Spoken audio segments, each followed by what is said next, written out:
So let's look at why are boards facing bigger challenges today than ever before. There are several. The first is that increasingly all companies are operating in what the American Army recently described as a VUCA world. That is a world that is volatile, ambiguous, complex, and uncertain. A world in which every company is having to meet greater demand, meet it faster in terms of change, meet higher quality expectations, and do it all with decreasing resources.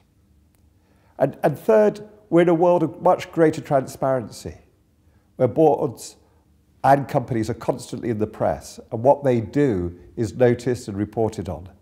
So we all live in a fishbowl where what you do one moment is being tweeted the other side of the world within seconds. This is the world in which boards are operating. And now we have to look at how come so many boards function at less than the sum of their parts.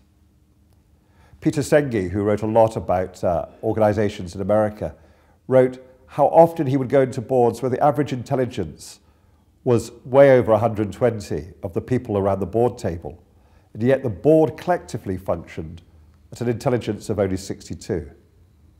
How come?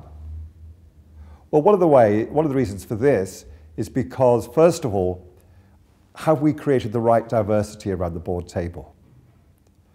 I've introduced the law of requisite diversity, which says that the diversity of a board should equal the diversity of the stakeholder world they are there to serve. So do we have the requisite diversity of gender, nationality, age, and the ability to bring different stakeholders' voices into the boardroom? I have a colleague, Bob Garrett, who's written a book called The Fish Rots from the Head, about how the board set the tone for the whole organization. And he wrote another book called Thin on Top. And this isn't just about, board members like myself having a lack of hair. It's also about the thinness of the requisite skills and diversity of the board room meeting. And he often described boards as being pale, male, and stale. Men like myself with grey hair, over 55, who are bringing the wisdom from yesterday to solve tomorrow's problems. And the other reason is that many boards, rather than focus on how do we create the future, spend their time looking in the rear-view mirror, the big board pack of results for the last quarter, the risk assessment on what happened yesterday, rather than how do we deal with this complex and ambiguous world that's coming 2 miles down the road and facing us for the future. So what can boards do about this? Well, I think there are three things. First of all, as I've already indicated, I think we need to look at recruiting the right board members to get the right diversity. And here in Denmark, it's a big challenge because the last research I looked at suggested that there were only about 4% of women filling board positions. And how do we make sure we're bringing in people who aren't just bringing yesterday's wisdom, but tomorrow's thinking?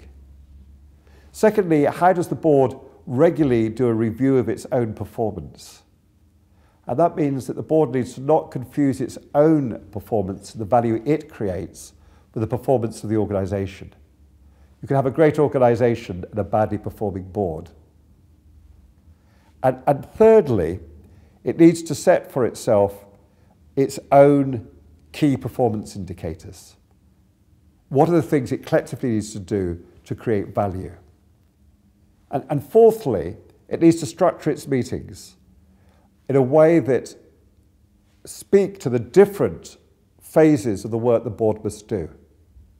I talk about the three gears. The scrutiny gear, which is where we rightfully have to do our fiduciary and our corporate governance and look at what the executives are doing. Then the third gear, which is about how we make decisions. But importantly, between those two, in every board meeting, there should be some time when we are doing some collaborative, generative strategizing. We're not scrutinizing the past or making our decisions. We are looking at the challenges that are going to be facing us on the future road, the challenges that are coming over the horizons, and we are using and structuring it to get the diversity of thinking around the table, producing a way forward that is better than any individual thinking.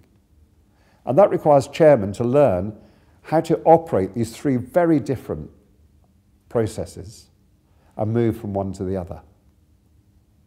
Because unless we have boards that can bring new thinking to face tomorrow's great challenges rather than yesterday's wisdom, our companies will not flourish, and the companies will not be giving the leadership to the wider world that they need to be giving.